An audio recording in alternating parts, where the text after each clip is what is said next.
concerne en fait la période que nous vivons en ce moment, c'est la période du Homer. Vous savez que chaque jour, on est en train de compter ce jour qui nous amène petit à petit depuis Pessah, au bout de 49 jours jusqu'à Shavuot, les 50e jours c'est Shavuot.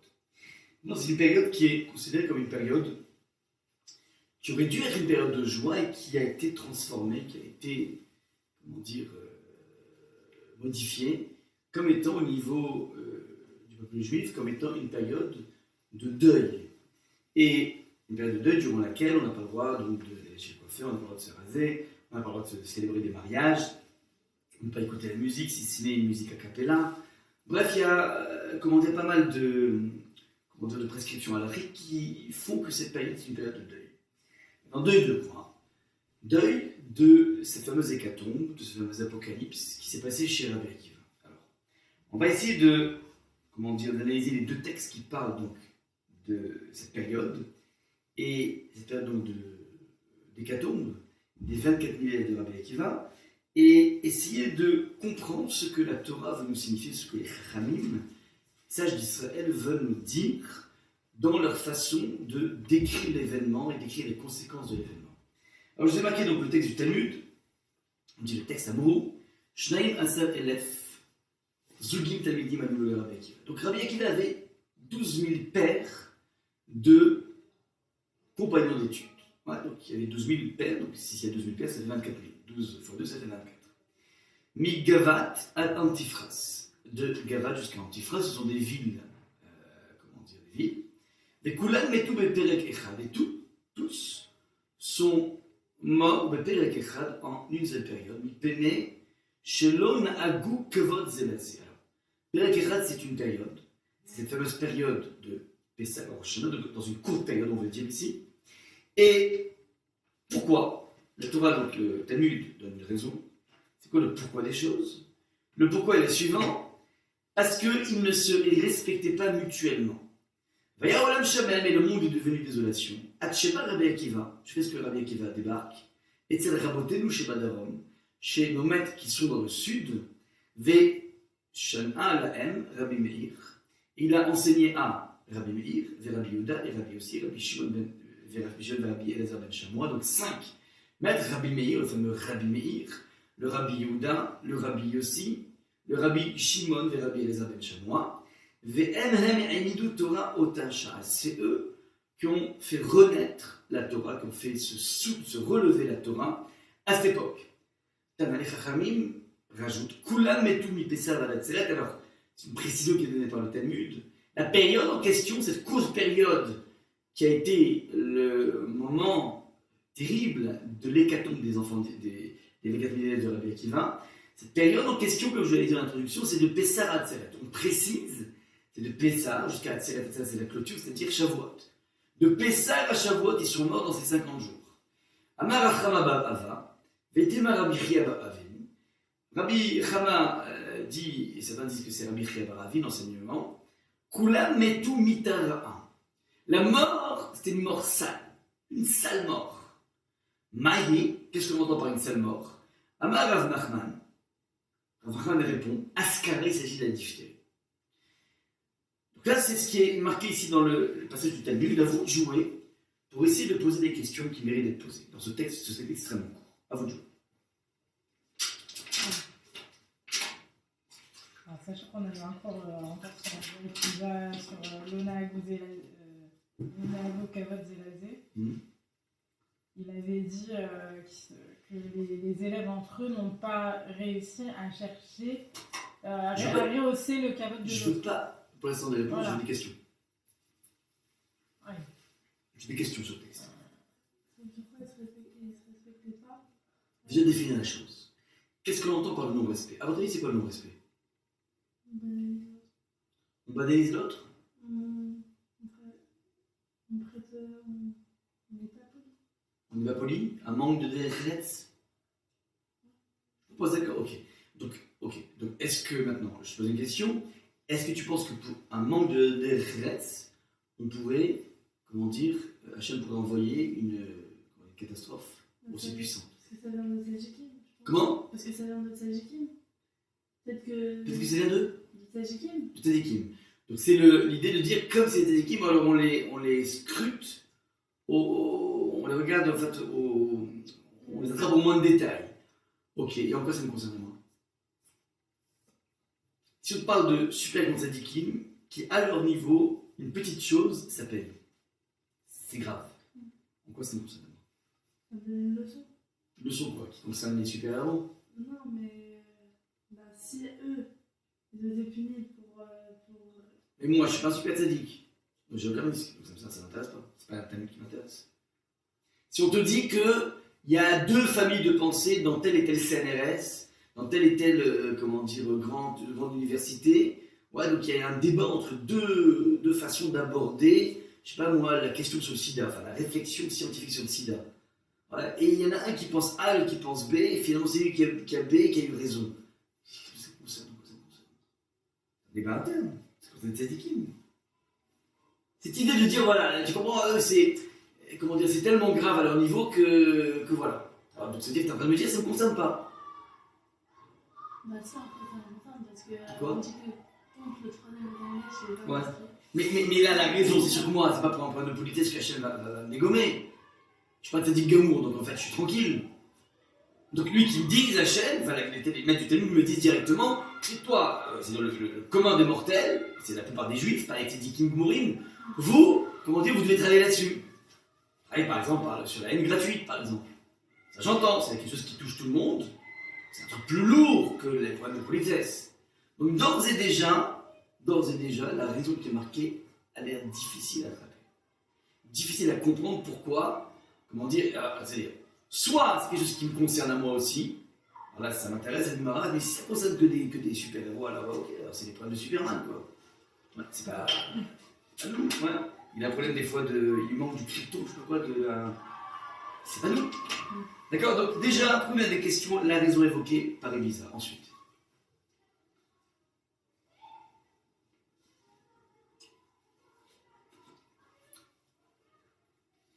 Alors regardez, on va essayer de décortiquer ensemble le texte. Maintenant, autre chose. Vous avez une deuxième source qui est tout simplement tirée, cette source, du...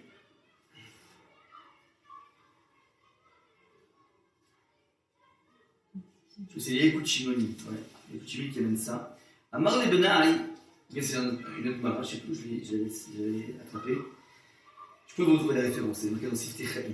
Amar le Benaï, donc, une fois que, Rabbi Akiva a récupéré 5 élèves, donc il y avait 24 000 élèves, ils sont tous morts, il va dans le sud, il va récupérer 5 élèves, il va les former, il va leur enseigner la Torah biblique.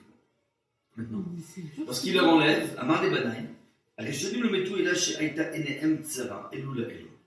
les premiers sont morts rien qu'à cause d'une chose, une raison, c'est qu'ils avaient une mesquinerie mutuelle. Aïn Sarah, ça veut dire un œil qui est restreint. On va expliquer c'est quoi. Faites attention à ne pas réitérer ces mêmes erreurs. Andou ou Maloukol Aretz Israël Torah, levez-vous et allez remplir toute la terre d'Israël de Torah. Voilà donc un petit peu ce que propose ici. Comment dire, Rabbi Akiva. Maintenant, vous voyez tout de suite ici que ce texte du Talmud semble être contradictoire au niveau de la raison qui est invoquée avec le texte du Talmud précédent. Puisque ici on te parle d'un problème de mesquinerie mutuelle, Aïn Sarah, c'est-à-dire un œil restreint, et là-bas on parlait d'un problème de Kavod Zelasi. Il faudra donc forcément essayer de rendre compte de ces deux raisons qui ont l'air tout simplement contradictoires. Ça, c'est donc le premier de question. Deuxième question, je vous ai marqué ici, 8 questions, en fait il y en a 10, seront tous expliquées. D'abord, quand tu réfléchis aussi, si le Talmud précise que ça se passe entre Pessah et Shavuot, pourquoi on a besoin de préciser ça? Chaque élément du Talmud s'étudie. Pourquoi on a besoin de te préciser ces deux Pessah et Shavuot?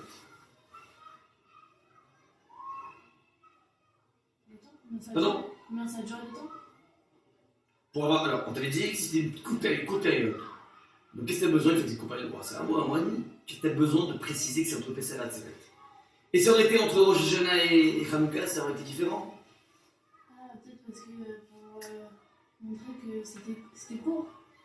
Court, on avait dit Pérek Echad, il avait déjà marqué Pérek Echad en un espace de temps. Donc, on dirait que c'était court. On a eu besoin de préciser que ce temps court, il est entre Pessah et Atzeret. Alors forcément, si on précise, ça veut dire que c'est lié à la période. C'est une période qui est propice. Alors propice pas forcément à la mort, mais peut-être que c'est une période qui est, comment dire, dans laquelle on attend quelque chose de toi, et que si tu ne réalises pas ce qu'on attend de toi, alors peut-être que c'est d'autant plus dangereux. Et quelque chose qui se passe entre Pessah et Shavuot, avant le Homer, enfin c'est avant l'hécatombe, quelque chose qui est assez crucial. Vous allez essayer de comprendre qu'est-ce qui s'est passé à Pessah, de Pessah à Shavuot, qui fait que c'est, comment dire, une période cruciale, une période fatidique. C'est le deuxième. Maintenant, je l'ai dit au niveau de la raison, deuxième question, la raison, il y en a deux raisons différentes qui sont évoquées, parce que la mesquinerie n'est pas pareille que l'absence de kavod, vraiment. Deuxième chose, les deux ont l'air triviales, ça veut dire, comment dire, à part si on fait une pirouette en disant, tu comprends, c'est des géants, et donc eux, c'est la moindre chose, on les dégomme, il faut forcément que l'autre m'amène quelque chose qui me concerne à moi. Il faut qu'elle me parle de la Torah, sans quoi, alors encore une fois, je vous dis, c'est la Torah des Superman, et c'est pas non.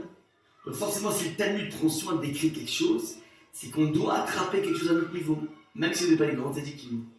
Il faut que ce soit quelque chose, un message, qui puisse être entendu et lu et vécu par le commun des mortels. Or, le juif, le simple juif, n'est pas un élève de Rabbi Akiva.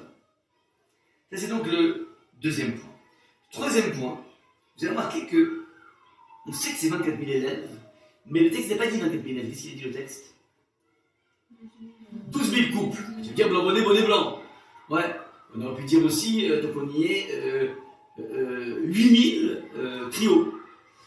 Ouais, on peut s'amuser dans les compositions, ouais. Ou 6 000 quatuors. Alors là, je cherche ici l'idée de, comment dire, de couple. À ton avis, pourquoi la Torah demande, enfin, insiste sur le fait qu'il s'agit de couple?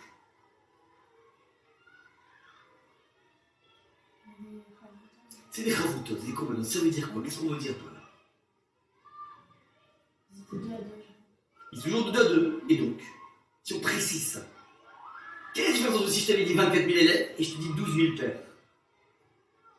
Ah, ils faisaient des groupes. Ils étaient peut-être séparés. Ouais, tout est ravoutos, c'est forcément un groupe de 2.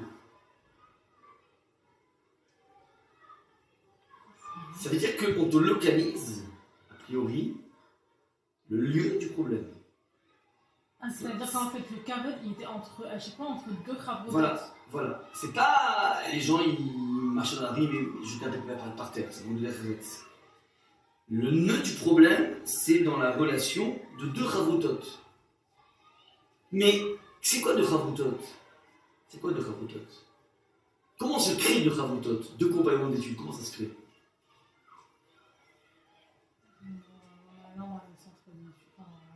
Ouais, c'est le lieu. Oui, mais voilà. comment on fait pour avoir un compagnon d'études? Le niveau. Voilà, on choisit. A priori, il expliquera Volbe par exemple, tu choisis une personne qui a la même rapidité ou lenteur de réflexion, pour ne pas être en décalage, et tu choisis, dire à Volbe, toujours quelqu'un qui pense différemment de toi, de façon à ce que le débat soit intéressant. Si tu prends une personne qui dit oui à tout ce que tu dis, on ne pourra jamais avancer. Si il y a une personne qui te contre, tu ne pourras jamais faire évoluer ta réflexion. On a besoin en permanence dans la vie d'une confrontation. Le couple, c'est une confrontation avec, alors c'est pas au niveau intellectuel que ça se situe, c'est aussi intellectuel, mais c'est aussi au niveau vécu. On a une façon de voir la vie différente et on va essayer de vivre avec ça. C'est pas vivre avec ça, c'est être capable de, comment dire, d'appréhender la différence. Et quand tu arrives à appréhender la différence avec ton épouse ou avec ton mari, alors tu peux encore apprendre une toute nouvelle différence, c'est celle des enfants. Un petit peu ce comment Hachem nous met en permanence devant des confrontations avec l'infinie différence. Toujours. Donc là maintenant, des compagnons d'études, a priori, c'est des gens qui se choisissent. C'est un choix. On ne m'impose pas un compagnon. C'est un choix que j'ai fait de façon consciente. Donc, lorsqu'on te dit qu'il y avait un problème au sein, comment dire, de compagnons d'études, on va dire qu'il y avait un problème au sein de copains. C'est des potes, c'est des amis, c'est des personnes qui se sont choisies et donc s'apprécient. Donc c'est pas, comment dire, il y en a qui étaient lustres. Voilà, c'est beaucoup plus profond que ça. L'onagou kavod zelazé, il faudra chercher quelque chose de plus consistant que le bonhomme, il manque de manière. C'est pas joli, quoi. T'arrives en retard, tu ne demandes même pas pardon. C'est pas ça. C'est autre chose que ça. C'est forcément autre chose que ça. Sans quoi, on aurait pu donner un autre motif, par exemple. Il y a eu d'autres hécatombes dans le peuple juif. Pas de cette intensité, on va dire.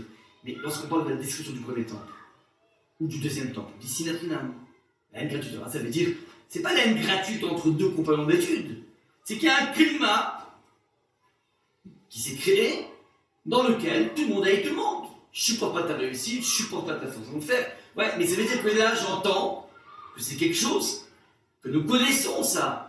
À l'intérieur des communautés, vous avez toujours des gens qui sont plutôt de caractère assez fort, qui font que bah, celui-là, je ne peux pas le piffrer. Comment à votre avis se créent toutes les synagogues? Très souvent, c'est parce que justement, il y a eu un conflit. Ouais, toi, j'arrive pas à te piffrer, donc on va créer un nouveau truc. C'est rarement pour des questions d'obédience idéologique. On camoufle toujours par l'obédience idéologique, mais en fin de compte, il y a un problème à la base, tu vas pas laisser ma place, tu vas, ouais. Et donc, j'en peux plus, tu peux pas te piffrer, qui t'a permis, et pourquoi ton fils oui et pas mon fils oui, c'est toujours comme ça. Donc ça, c'est quelque chose qu'on connaît, sinatrinam. Là, le Talmud nous projette dans un univers de personnes qui sont les élèves de Rabbi Akiva, donc on s'attend ici à forcément des personnages qui sont des grands personnages. On parle ici du top du peuple juif. Donc ça donne à l'étude la Torah du matin au soir. Donc on a ici la fine fleur du monde juif. Et dans cette fine fleur du monde juif, on a, comment dire, à l'intérieur même, des gens qui se sont choisis des problèmes de kavod zelazé, ou des problèmes de tsarotaïm, d'Aïneskel. Il faudrait essayer de bien analyser ce qui se passe. Maintenant, quatrième question que je vous pose. Le maître, c'est Rabbi Akiva. Comment se fait-il que Rabbi Akiva, qui est certainement le maître des maîtres, grand maître, n'arrive pas à maîtriser la situation? Apparemment, ça a duré au moins. Donc, vous savez, moi, ça a duré en fait. Donc, c'est marqué de Pessah à Shavuot, donc 50 jours. À vrai dire, l'épidémie s'est arrêtée à l'Akba Omer. Les 33 premiers jours étaient les plus intenses. Ça a continué ensuite, les morts, mais c'était beaucoup moins brutal. Donc, c'est pour ça que vous avez deux façons de compter le deuil. C'est la façon Sfarad et la façon Ashkenaz, on va simplifier. J'ai vu commencer à partir de Rosh Hashanah, ne plus se raser, ainsi de suite. Rosh Hashanah, ils ne sont pas rasés. Dès que Rosh Hashanah sort, ils peuvent se raser. Et après, ils commencent à partir de Rosh Hashanah, ils prolongent jusqu'à Shavuot. Sfarad, nous, on commence depuis le lendemain de Pessah, enfin depuis Chol Moed. Et donc, tous les jours jusqu'à l'Ad Baomer, jusqu'à l'Ad Baomer, même jusqu'au 34e jour du Omer, on ne se rase pas. Bref, il y a deux comptes, peu importe. Mais une chose est sûre, c'est que le gros du gros, la grande intensité, c'était pendant 33 jours. Je pose une question. 24 000 élèves, c'est à peu près le campus de Jussieu actuel. 24 000 élèves à Jussieu. Imaginez que vous êtes dans la fac de Jussieu, et puis, bon, on va dire comme ça, les 30 premiers jours sont les jours les plus lourds. Disons que durant ces 30 jours, on va dire, il y a eu, je sais pas moi, il y a eu 20 000 élèves qui sont morts. Ouais. En 30 jours. Ça fait quel ratio par jour? 20 000 en 30 jours. Donc ça fait, comment dire, 20 000 en 30 jours. Donc ça fait, en 3 jours, 2 000. 2 000 tous les 3 jours. Donc globalement, ça fait 5 à 600 personnes qui meurent chaque jour. Ouais ou pas? Oui. Disons que les 20 000 sont morts jusqu'au Lag Baomer, après 4 000 d'autres. On va dire, je vous propose un découpage de ce genre. Ce qui me fait. Comme ça, ils sont arrivés. C'est ça qu'il faut essayer de comprendre. C'est-à-dire que tous les jours, il y avait 600 personnes qui meurent. Maintenant, il y a 24 000 élèves étudiants à Jussieu. Bon, un premier jour, 600 personnes qui meurent. Deuxième jour, 600. Au bout d'une semaine, ça fait combien? Ça fait 6 fois 7, 42, 4200 personnes. Là, au bout d'une semaine, tu as bien une copine, tu as bien un copain que tu connais, le temps qui est mort. La question qui se pose, c'est comment se fait-il qu'on n'arrive pas à calmer les Vous savez qu'à chaque fois qu'il y a des problèmes dans le peuple juif, les grands maîtres d'Israël sont toujours en train de prendre un micro et dire voilà, il faut se renforcer dans la Shonara, il faut se renforcer dans le Torah, il faut se renforcer dans ça. Ils prennent des directives et ils essaient de montrer là où le bas blesse et là où on pourra avancer. Toujours comme ça. Comment se dit que Rabbi Akiva, il n'a pas son micro, il n'a pas réagi, il n'a pas endigué cette épidémie. Ouais.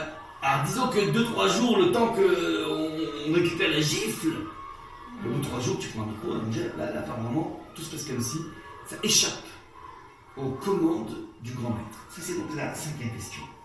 Maintenant, on va expliquer pourquoi la période serait propice. Maintenant, je vais marquer 6e point. Il s'agit ici d'un contexte historique très particulier. Je m'explique. Rabbi Akiva, il est contemporain de la destruction du 2e temple. C'est un maître de la Mishnah. Et après qu'on ait été déporté, après qu'on nous ait détruit le temple, il ne nous reste plus aucun espace juif. Le seul espace qu'on peut créer, c'est l'espace qui est créé par l'étude de la Torah. On va essayer de le remplacer par le biais de l'étude de la Torah, tout cet espace. Notre façon de s'incruster dans le temps d'étude est une façon de suppléer à l'absence de cet endroit qui s'appelle le Beth Amikdash. Sous-entendu, le dernier vestige de la présence de Dieu, le dernier vestige de ce qui s'appelle la spiritualité dans le monde, c'est les yeshivot. Le dernier vestige. Rabbi Akiva réussit à créer. Il n'y a pas de yeshiva aujourd'hui dans quelques élèves, ça n'existe pas. Vous allez dans le New Jersey, la plus grande yeshiva du monde, c'est Lakewood. Elle doit faire 6 000 personnes. 6 000. On n'arrive pas, je ne crois pas qu'on arrive à 10 000, je crois pas. Pour les Village, 1000, tout ça, 2 000, 3 000, ouais. Mais t'arrives pas à. Donc, ça veut dire, ce qui est très très bizarre ici, c'est qu'en fait, c'est le dernier bastion de ce qui s'appelle un ersatz, un produit de remplacement du Beth Amikdash. Et c'est le dernier espoir qu'on a. On ne peut plus remonter en date d'Israël, on attend la construction du 2e temple, du 3e temple, pardon. On espère revenir sur la date d'Israël, mais pour l'instant, il n'y a rien qui se passe. Il ne nous reste qu'une bouée de sauvetage, c'est ça. Et cette bouée, Hachem nous enlève. Qu'est-ce qui reste après? D'ailleurs, le texte dit ça. Regarde. Vaolam et Shamen, le monde était désolation. Shamen, en fait, c'est exactement les mêmes mots qui sont utilisés dans la description du temps, du monde, juste avant la création. Ouais. Va'aretz aïta tohu vavohu, la terre était tohu bohu, était étonnante de vide, bohu, traduit l'Arashi, c'est quoi le vide? Shimamon. Shimamon, ça veut dire c'est la désolation. Ouais. C'est ça que j'appelle l'apocalypse. Apocalypse. Ça veut dire que le monde est en véritable apocalypse. C'est hécatombe, on a coupé la tête à 24 000 élèves, donc il n'y a plus de Torah, il n'y a plus rien. Rabbi Akiva, excusez-moi, maintenant on va dans le sud. J'avais une question toujours dans ce texte, et j'ai pas de réponse, hein. J'ai une réponse personnelle, je ne sais pas si est-ce qu'elle vaut, peut-être elle est fausse. Mais ces 5 Talmidim là, qui est allé voir, pourquoi ils n'étaient pas dans les yeshivas? Ils étaient dans le sud. Moi j'ai un chat. Ils n'étaient pas assez forts. C'est ceux qui n'ont pas été reçus. Il y avait un fil fleur, 24 000 élèves, et eux c'était bon, bah, ils n'ont pas été reçus. Oui, parce qu'on d'après une opinion, c'est ce qu'on a vu tout à l'heure, les 24 000 élèves étaient plus grands en sagesse que les 5. Et je sais pas où elle est, mais ça me conforte. C'est la question que je me suis posée. Et en quoi, alors qu'il y a eu en quoi ils étaient plus grands, alors qu'il y a eu un problème de carbone? Bon, alors, on va essayer d'expliquer ce qui se passe maintenant. Ça, c'est donc le contexte particulier. Maintenant, on va corser encore plus le problème. Qui est Rabbi Akiva? Rabbi Akiva, il y a une histoire. Il ne se cherche pas de nulle part. Alors, c'est faux de dire que Rabbi Akiva était un inculte jusqu'à l'âge de 40 ans. Tout le monde le présente de façon un petit peu Walt Disney. Il connaissait bien 40 ans ici. C'est pas tout à fait exact, puisque, en fin de compte, Rabbi Akiva, au début, il était dans le monde de la Torah. Et dans le monde de la Torah, il est donc contemporain de ce monde qui a perdu ce Beth Amikdash. Et Rabbi Akiva a appris donc la Torah, et au bout d'un moment, il en a été gavé, pas gavé de la Torah, mais gavé des Talmidei Chachamim. Il en avait marre de ceux qui étaient considérés comme les sages d'Israël, parce qu'il voyait en eux, d'un côté, un très haut niveau d'études, mais de l'autre, un comportemental qui laissait plus qu'à désirer. Des personnes qui ne s'étaient pas affinées, des personnes qui ne s'étaient pas raffinées, des personnes qui avaient donc, des problèmes de jalousie, des problèmes de... Et donc, Rabbi Akiva a fait cette déduction, je ne comprends pas, le bonhomme il a étudié pendant 20 ans, et il est à ce point lustre, il a à ce point pas de tact. Ouais. Donc a priori, dit Rabbi Akiva, ouais, moi je pensais que la Torah pourrait bonifier un individu, pourrait le rendre plus subtil, plus raffiné, meilleur. Mais je vois que des contre-exemples, tous les ambassadeurs de la Torah, c'est des tocards, très sérieux dans l'étude, mais au niveau humain, c'est une catastrophe. Il dit donc, a priori, la Torah c'est du milieu. Et donc, Rabbi Akiva est devenu ce que j'appelle un lepéniste de la Torah. C'est-à-dire qu'il disait, le texte du Talmud dit la chose suivante, qu'il disait, allez, je vous en prie, amenez-moi encore des Talmidei Chachamim, que je puisse les mordre comme un âne mord sa proie. C'était la façon par laquelle il regardait les Talmidei Chachamim. Il avait la haine des Talmidei Chachamim. Il ne supportait pas ces personnes, ces barbus qui ne savent pas se comporter, et donc il disait, allez, amenez-moi, comme ça je les mords, tellement il avait la haine d'eux. Et les Chazal, qui exploitent chacune des images, des métaphores, il dit, ça veut dire quoi? Je le mords comme un âne, il mord sa proie, pourquoi pas comme un chien? C'est le chien qui mord. J'ai peur qu'un chien nous morde. Quel rapport avec l'âne? Il dit non, les Chazal, les commentateurs disent non. Il y a une différence entre la morsure de l'âne et la morsure du chien. Un chien, quand il mord, il attrape la chair. L'âne, il va jusqu'à l'os. Rabbi Akiva, il avait une telle haine des Talmidei Chachamim qu'il voulait les mordre comme l'âne mord. Il mord jusqu'à l'os, il broie l'os tellement il avait la haine. Ça, c'est Rabbi Akiva. Maintenant, il voyage, et puis un jour, il se trouve dans une forêt, et puis il assiste au spectacle de l'érosion de l'eau, ce fameux goutte à goutte, qui fait qu'au bout d'un moment, la goutte, elle est frêle, la pierre, c'est du dur, mais quand même, avec un goutte à goutte, tu fais ce qu'on appelle un phénomène d'érosion. Ça fait une petite bassine. Voilà. Grâce à vous connaissez tous les phénomènes d'érosion dans la nature. Et il dit, je comprends pas. Et c'est là qu'on apprend qu'en fait, il connaissait déjà la Torah. Il dit, mais je comprends pas. Toujours dans la symbolique de la Torah, la pierre et, symbolise en général le cœur qui peut être comme une pierre, et l'eau est toujours le symbole de... C'est quoi l'eau? La Torah. C'est la Torah, toujours la... Il dit, mais je comprends pas. Donc cette image de la nature, du monde végétal, du monde minéral, ouais, qui me montre que l'eau arrive à avoir un impact sur la pierre. En fin de compte, ce n'est que la projection, une réalité spirituelle qui dit que la Torah, au goutte à goutte, elle finit toujours par avoir un impact sur le cœur de pierre. Et sous-entendu, si je vois que c'est une réalité minérale, forcément, il y a un lien qui ne vient pas du monde spirituel. Il savait ça pertinemment. C'est-à-dire que le monde spirituel tire en permanence les ficelles du monde matériel. Donc ça veut dire que là, j'ai devant moi le cinéma, le film, d'une réalité que la Torah, par définition, elle peut transpercer le cœur de pierre. Et ça, c'est une loi. Ah, j'ai une question, mais pourquoi tous ces Talmidei Chachamim, ils ne savent pas se tenir? Réponse, ils n'ont pas compris ce que la Torah. Ils n'ont pas la bonne Torah, ils sont trompés. Ils ne savent pas l'étudier. Donc Rabbi Akiva, à 40 ans, fait un U-turn, embraye une nouvelle vie. Il rentre pour étudier la Torah, mais pas la Torah telle qu'elle est enseignée actuellement, une Torah qui va par définition rendre l'individu meilleur. C'est Rabbi Akiva. Il devient le maître des maîtres, tellement que Moshe Rabbeinu, il n'arrive pas à comprendre comment Hachem l'a choisi pour sortir les Israël. Il dit, mais t'as fait un bonhomme comme Rabbi Akiva, il fallait prendre lui, il a un petit rigolo à côté. Hein. Donc Rabbi Akiva, c'est le maître des maîtres. Maintenant, il a 24 000 élèves. J'ose imaginer que, vu les conditions, ces conditions d'entrée dans l'étude de la Torah, ces nouvelles conditions, parce qu'il dans sa jeunesse, il a commencé, il a tout envoyé boulet.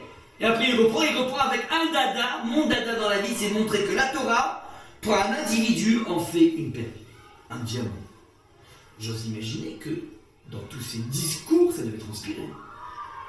C'est évident qu'il n'a pas dû enseigner comme on enseignait à l'époque. Il a dû créer des nouvelles écoles d'enseignement dans lesquelles chaque jour un bonhomme, il avait un bilan de ce que j'ai étudié et dans quelle mesure ça opère chez moi un changement. Forcément. Donc comment est-ce possible que justement chez Rabbi Akiva, chez Rabbi Akiva lui-même. Alors, on assiste à ce dicton français, le cordonnier est toujours le plus mal chaussé. Rabbi Akiva, qui est l'emblème de cette Torah qui bonifie l'individu, il se retrouve avec 24 000 élèves qui ont un problème. C'est justement mon problème de bonification qui fait que je n'arrive pas à accepter l'autre. C'est un truc de fou. C'est un truc de fou. C'est sûr. C'est complètement paradoxal. Vous comprenez ou pas? Ça, c'est donc la 7e question. Maintenant, évidemment, comme j'ai dit au début, en quoi ça concerne le simple juif? Ouais. Et dernière chose, ce que j'appellerais la fin de la Gemara, enfin, ce du cas il fait peut-être presque de voyeurisme. Je m'explique. La fin de la Gemara, vous avez vu, le texte dit Rabbi Chama bar Ava enseigne qu'ils mourront tous d'une sale mort. On précise que c'est une sale mort. Il y a des morts qui sont là. Ça veut dire quoi, sale mort? C'est terrible. Pourquoi à ce point-là, quand Alors, sale mort, ça veut dire qu'ils ont souffert. On précise qu'ils ont souffert. Oui, bah oui. Et voilà ce que dit le texte du Jamil, Maï, mais c'est quoi, quelle sale mort? La diphtérie. Cette question, réponse la diphtérie. Cette question, elle fait un peu voyeurisme. Ah, je sais pas, je les morts de la maladie. Non, mais lequel le cancer? Ah, voyeurisme. Lequel le cancer? Vous imaginez demander ça à quelqu'un? Ah, des poumons, mais ça atteint quel poumon? C'est ça. Ah. On te dit, il est mort, c'est tout. La maladie, ok, t'as compris, c'est le cancer, tu vas pas commencer à rentrer dans les détails.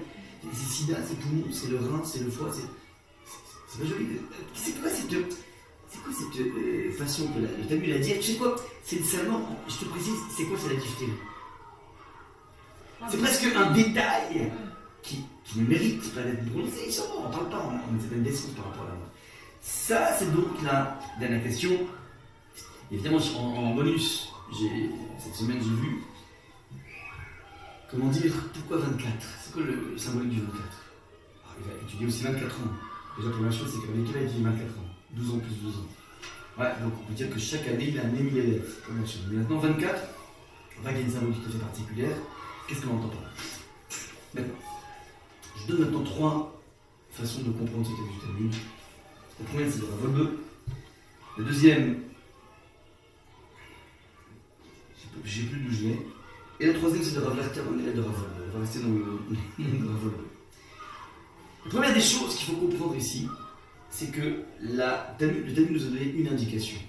L'onagu kavod zelazé. Ils n'ont pas, comment dire, eu de kavod. Alors, on appelle ça l'honneur, mais c'est très mal dit. Chacun n'a pas donné de poids. Voilà. Rav Wolbe écrit tout un article entier sur le kavod. Il dit que dans le monde dans lequel nous nous trouvons, toute chose a un prix. Un stylo a un prix.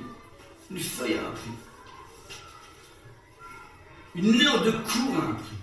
Un bâtiment a un prix. Un ticket de métro a un prix, tout a un prix.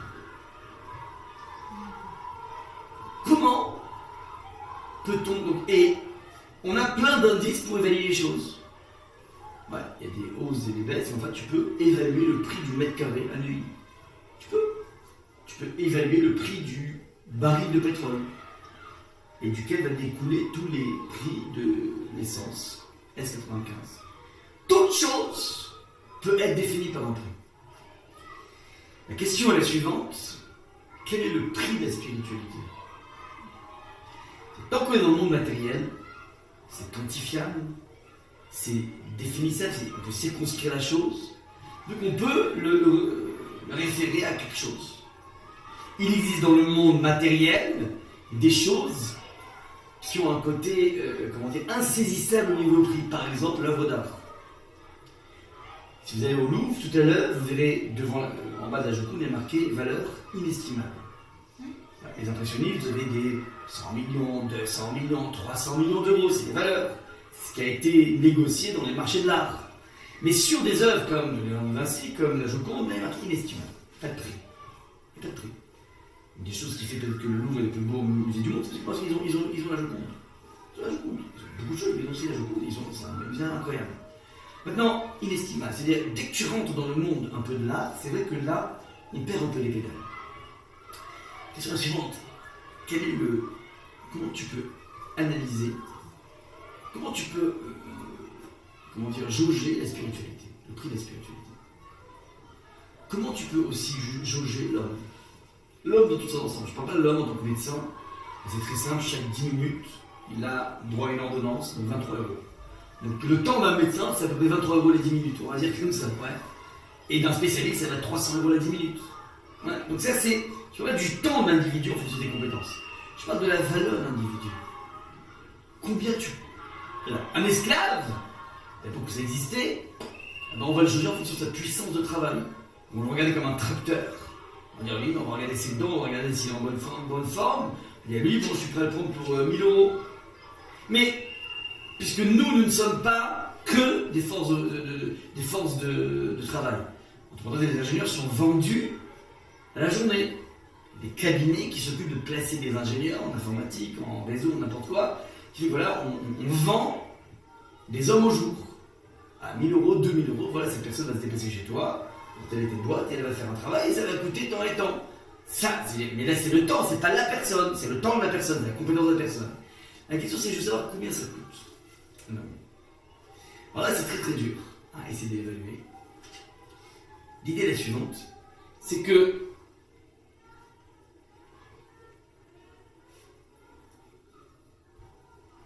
pour évaluer la valeur de l'individu,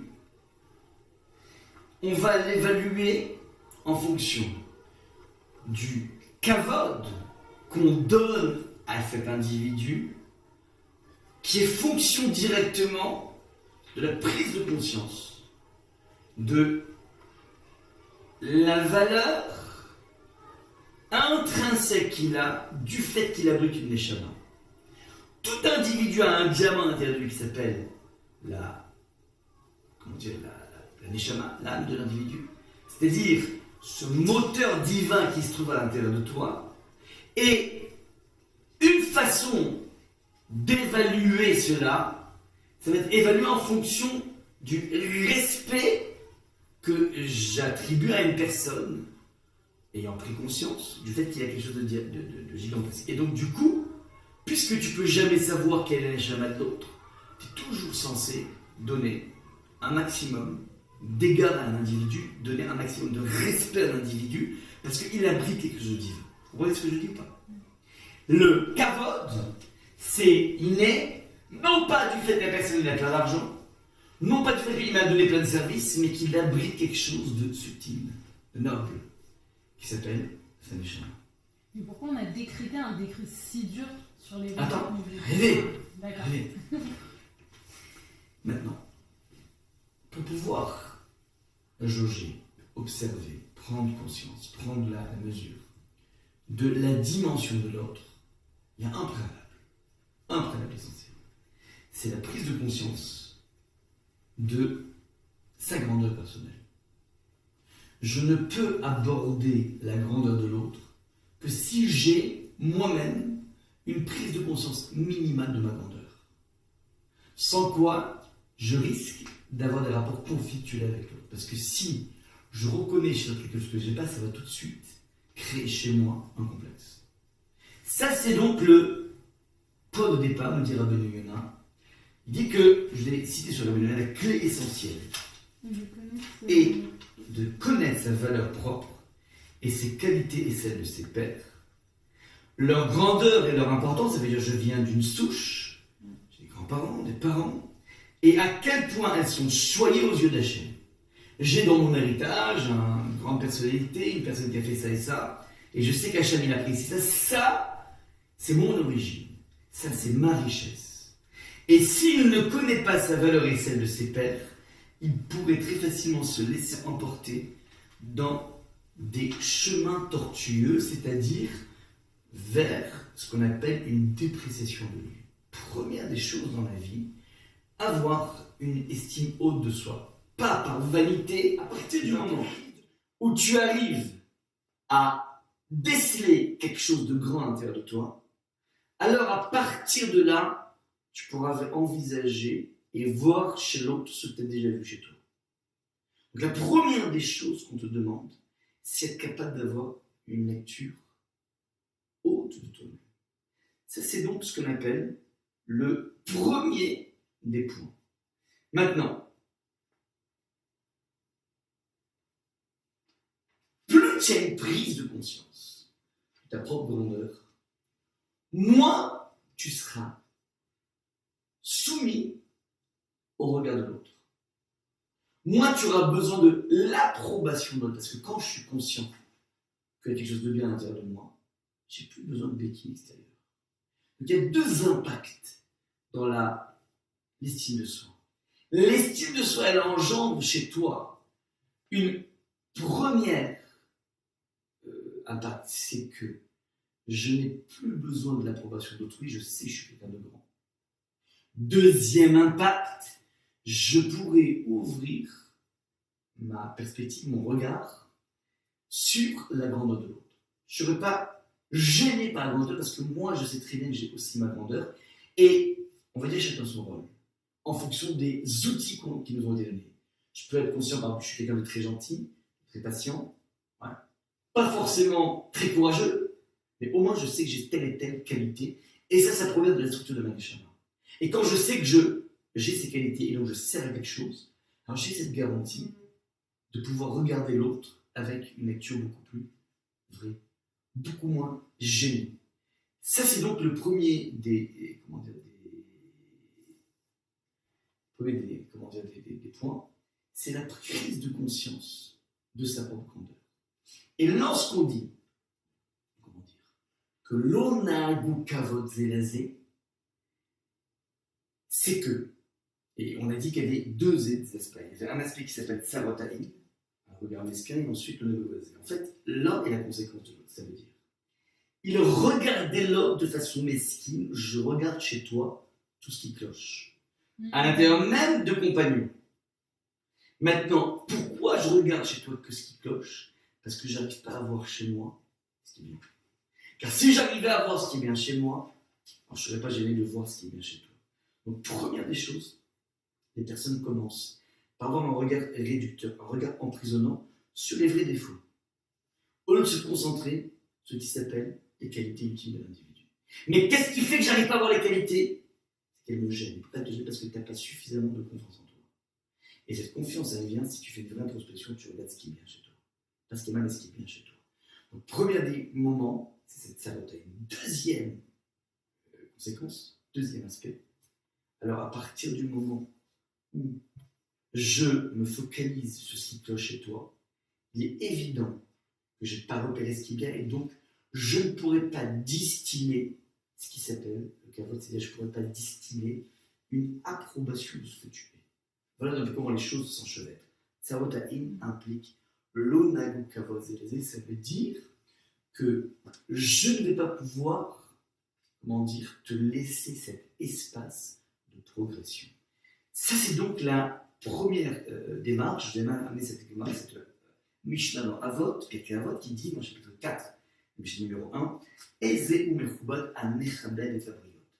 Quelle est la personne digne de louange?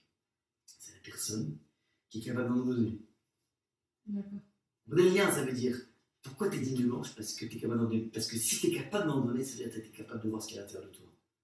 Et comme tu as quelque chose de vrai, de grand à l'intérieur, donc toi tu es digne de louange. Mais tu seras digne de louange qu'à partir du moment où tu es capable de donner quelque chose. Parce qu'être digne de louange, c'est être conscient de ce qu'on est grand.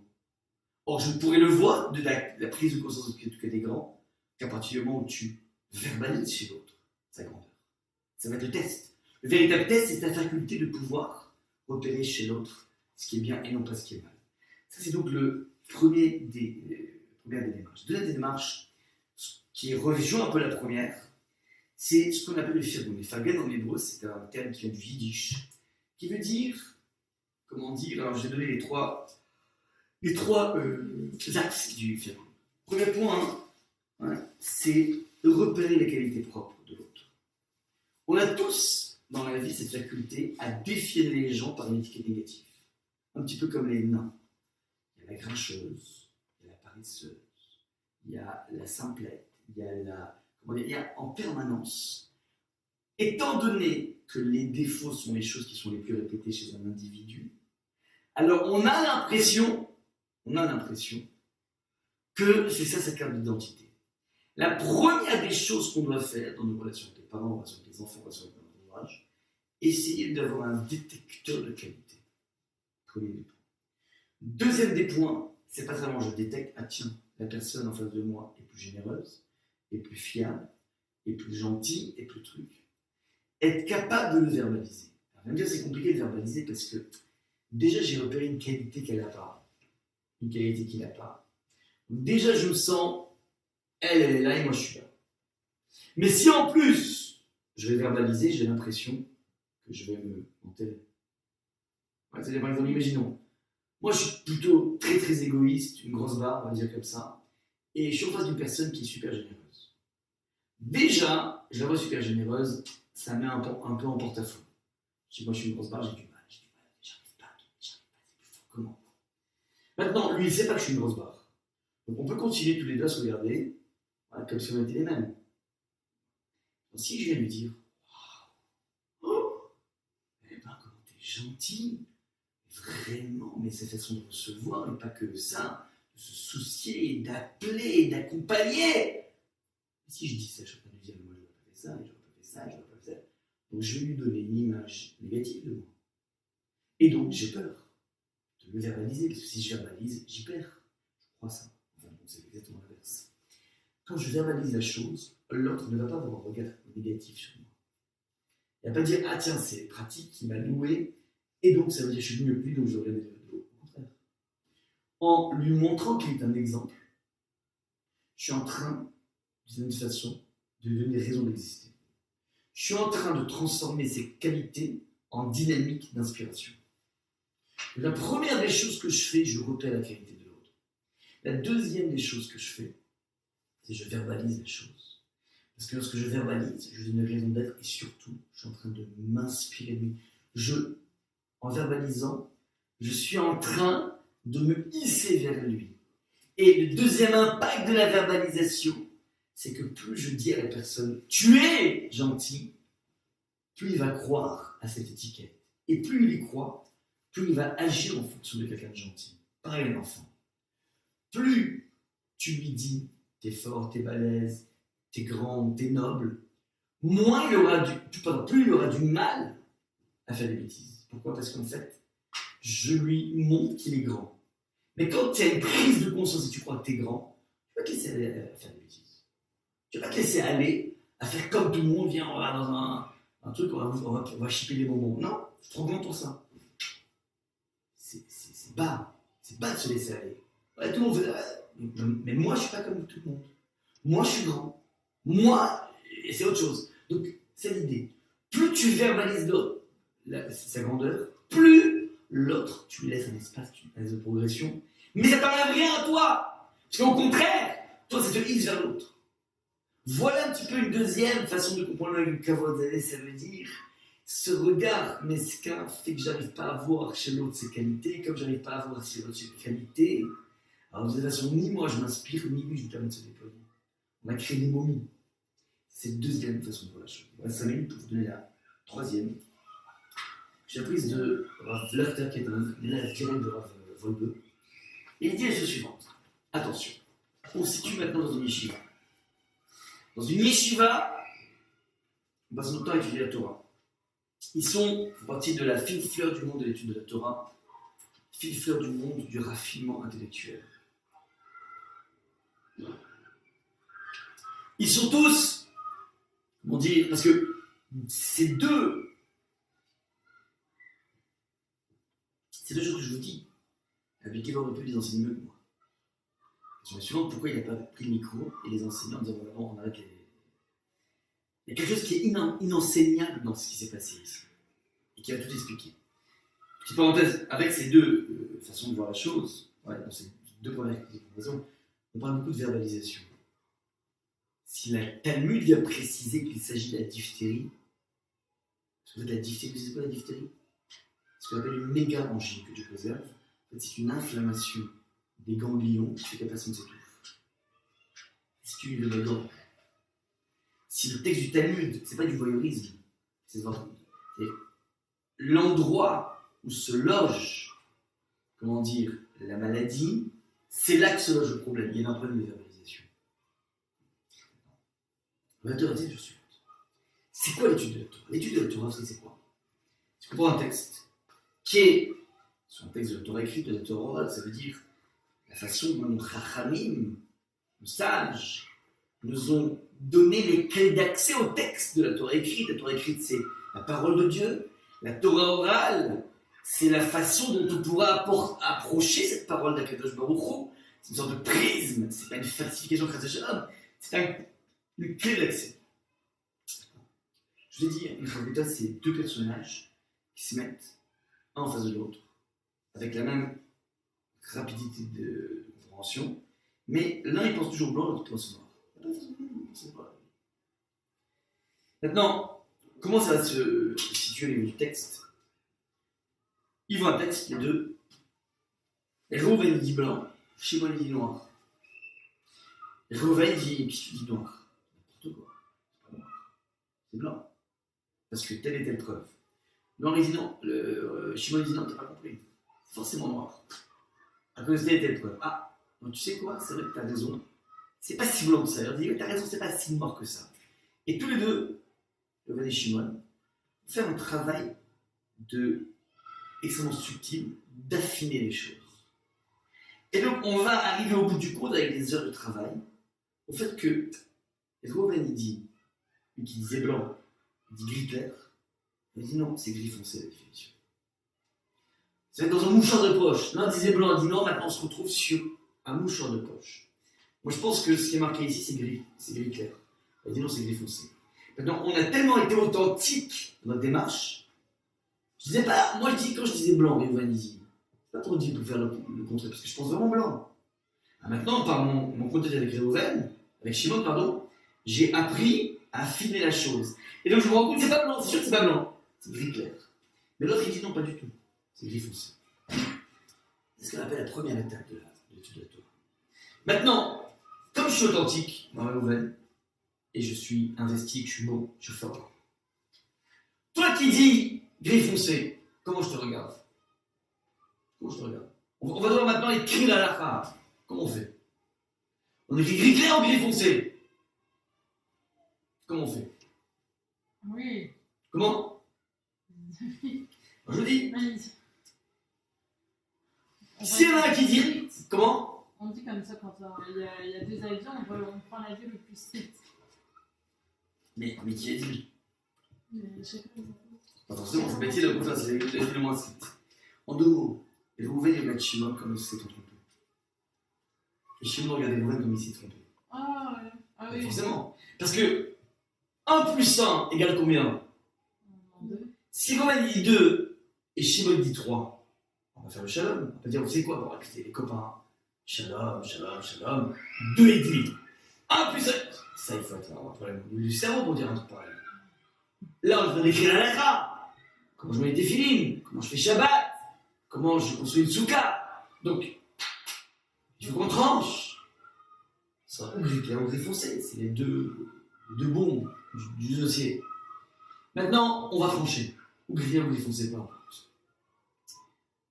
Et Reuven, si c'est gris foncé, il a toujours vu le gris foncé comme un mensonge, comme une erreur. Donc, si on tranche la halakha, il faut qu'il s'y plie. C'est qu'en fait, dans la Torah, il y a deux phases. Il y a une phase de l'étude de la Torah, une phase d'acceptation. Dans la phase d'acceptation, il faut être capable de pouvoir accepter l'autre, pas parce qu'on fait le shalom. J'accepte l'autre, bien que je pense que c'est un mensonge. Parce que Beth Shammai et Beth Hillel avaient des vues divergentes. Ils étaient capables de marier leurs enfants ensemble. Ça veut dire que j'accepte qu'il existe quelque chose qui peut me dépasser totalement, qui s'appelle la transmission de la Torah. Si la transmission de la Torah veut qu'on aille vers quelque chose de plus souple, ça me dépasse totalement, je n'arrive pas à comprendre, mais je suis prêt à être dans le mode de l'acceptation.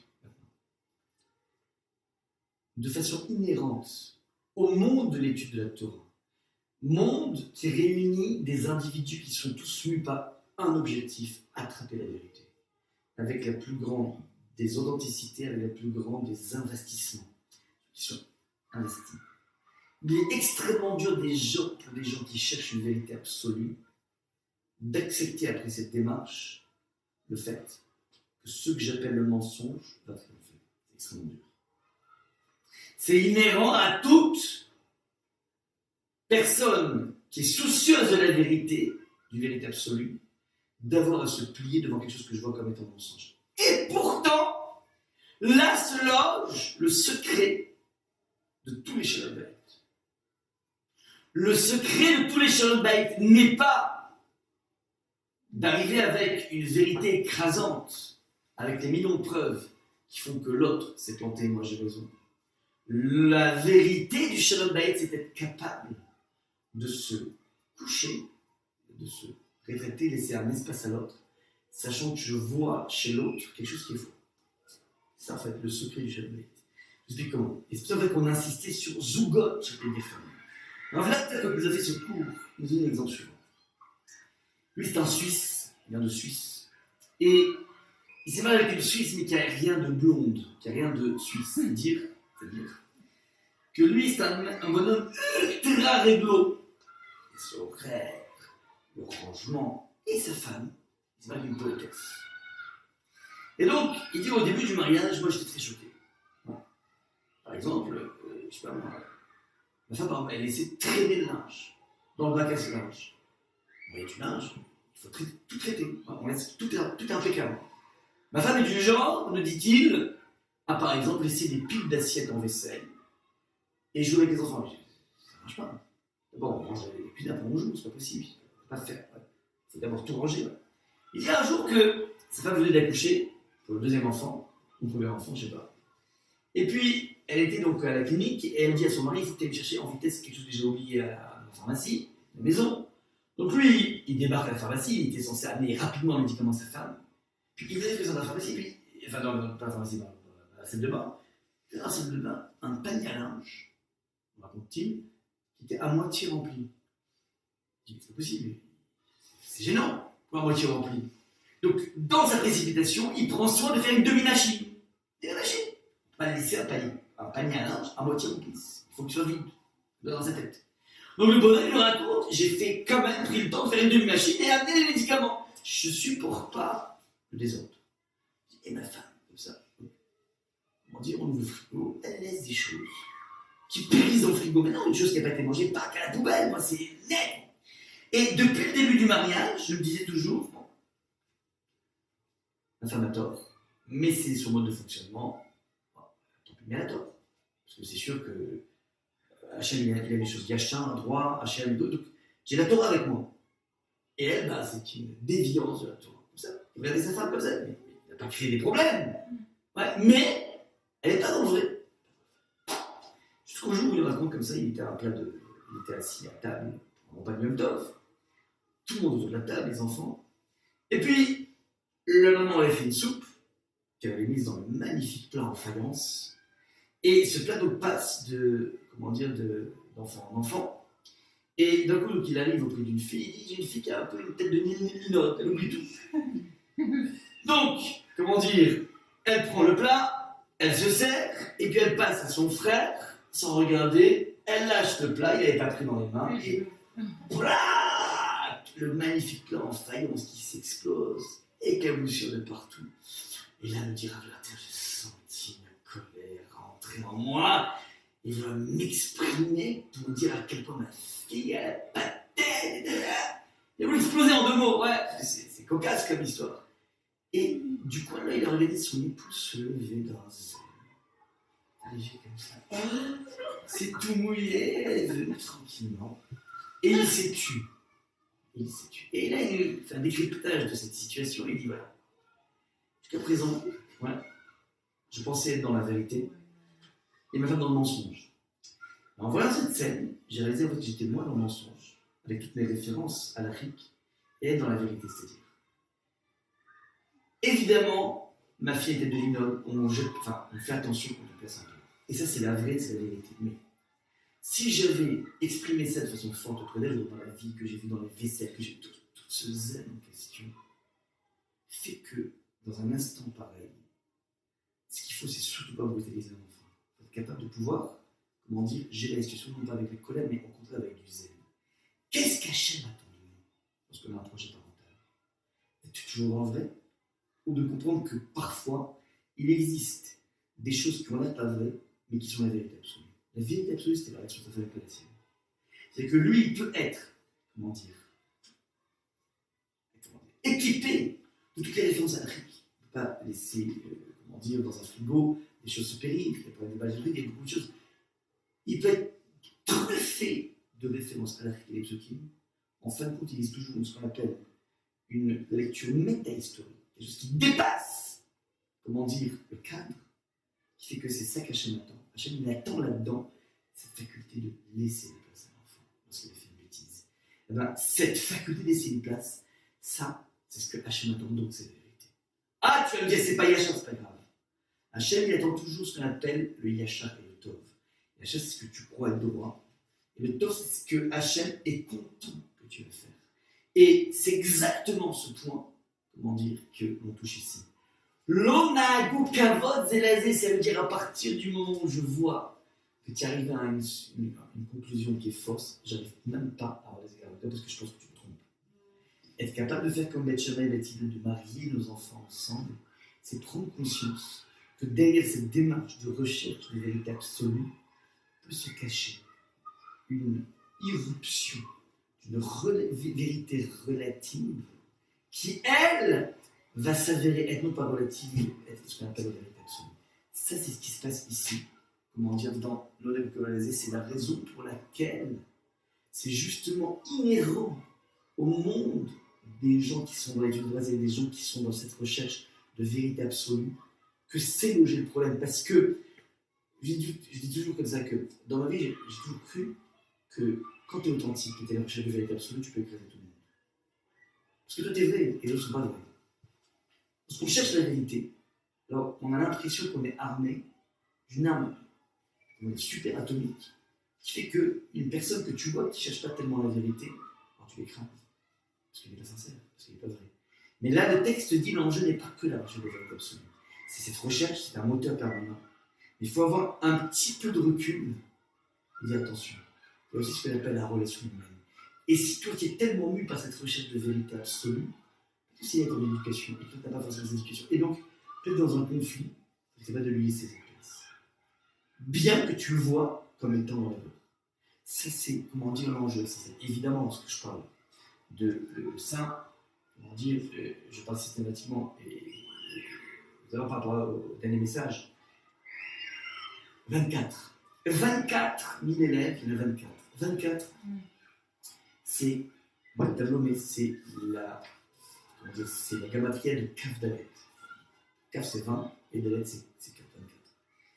La première occurrence du terme Kad dans la Torah se trouve avec un personnage que vous connaissez toutes, c'est Rivka. Rivka reçoit Eliezer et elle lui propose de l'abreuver, pas que lui, mais ses bêtes aussi. Avec des Kad, à Gibiyeni et Kader. Demande Eliezer, fais-moi boire de ton Kader, de tes fûts, de tes cruches. Rivka, c'est la jeune fille avec des cruches. Alors, petite parenthèse, n'oubliez jamais la symbolique. Lorsque Eliezer lui demande est-ce que tu peux m'abreuver d'eau, en symbolique, ça donne quoi? Est-ce que tu peux m'abreuver de Torah. Ben oui. Or, réponse de Rivka, et c'est une femme qui va abreuver le monde de Torah, elle lui répond non seulement je t'abreuve à toi, mais aussi à tes bêtes, à tes gemalim. C'est-à-dire, je suis capable. La Torah est capable d'abreuver un individu, comme Eliezer, mais aussi lorsque l'individu est une personne rustre, se comporte comme un animal, il passe son temps à boire, à manger, à regarder des matchs de foot.